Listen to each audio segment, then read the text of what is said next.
不管怎样，我相信人们在本质上是善良的。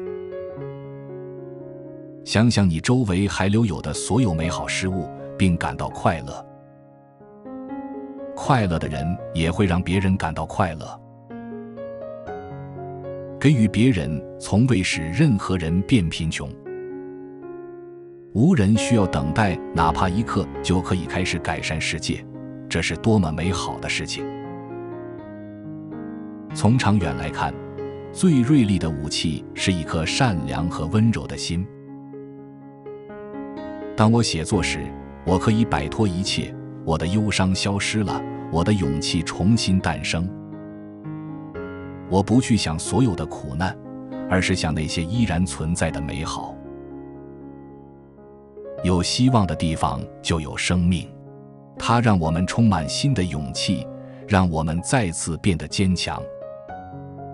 人们可以告诉你保持沉默，但这不能阻止你拥有自己的观点。我坚持我的理想，不管怎样，我仍然相信人们本性是善良的。对于那些害怕、孤独或不快乐的人来说，最好的补救办法就是到外面去，到一个可以单独与天堂、大自然和上帝相处的地方。父母只能给予好的建议或把他们放在正确的道路上，但一个人的性格最终形成掌握在他们自己的手中。死去的人比活着的人受到更多的话，因为后悔比感激更强烈。看看一支独立的蜡烛是如何同时对抗和定义黑暗的。哪里有希望，哪里就有生命。它让我们充满新的勇气，让我们再次坚强。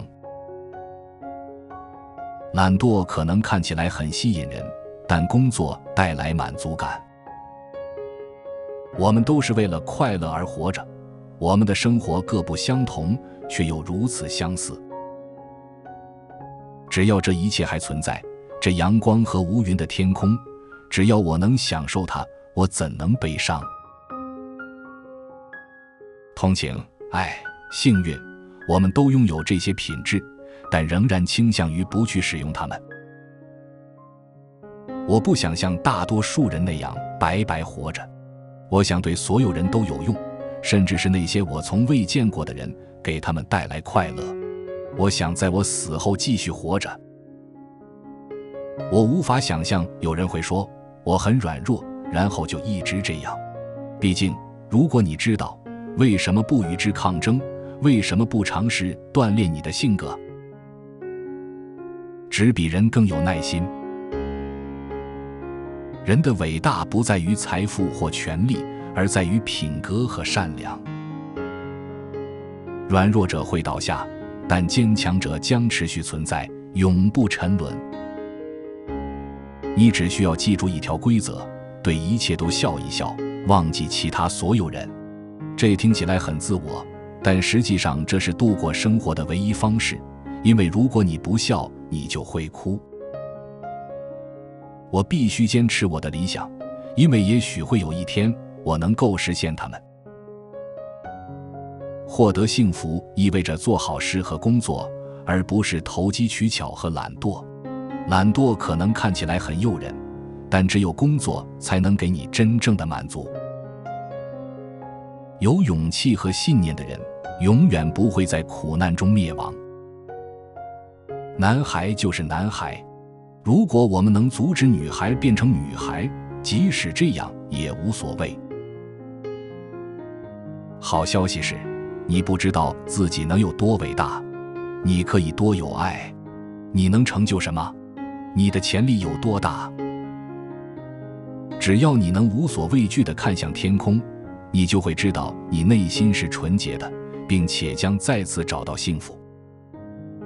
我必须坚持我的理想，也许有一天我能够实现它们。我不能把希望建立在混乱、痛苦和死亡的基础上。我想，和平与安宁会再次回来的。拥有宗教信仰的人应该感到高兴，因为并非每个人都有相信天堂事物的天赋。年轻人不怕说出真相。睡眠让寂静和可怕的恐惧更快地过去，帮助消磨时间，因为它是不可能消灭的。你只需要记住一条规则：笑对一切，忘记其他人吧。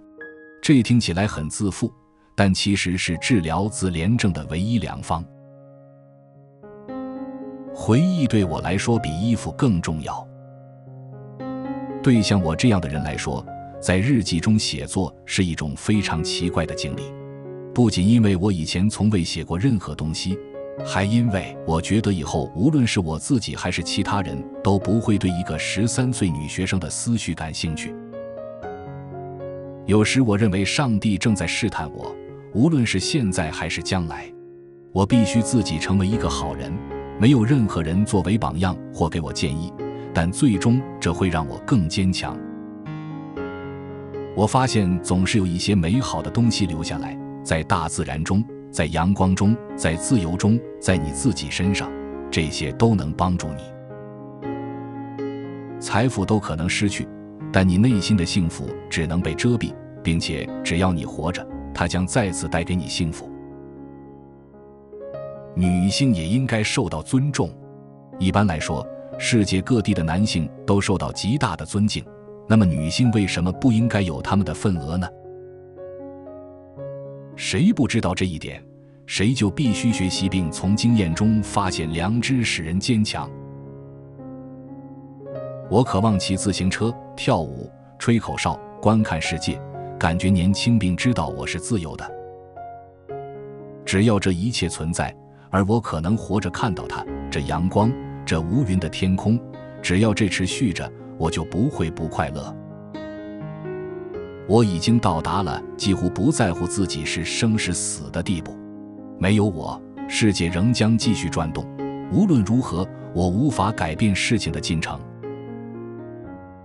弱者将消亡，强者将生存下去，并将永远活下去。我觉得很奇怪，成年人这么容易，这么频繁的争吵，而且争吵的都是些鸡毛蒜皮的小事。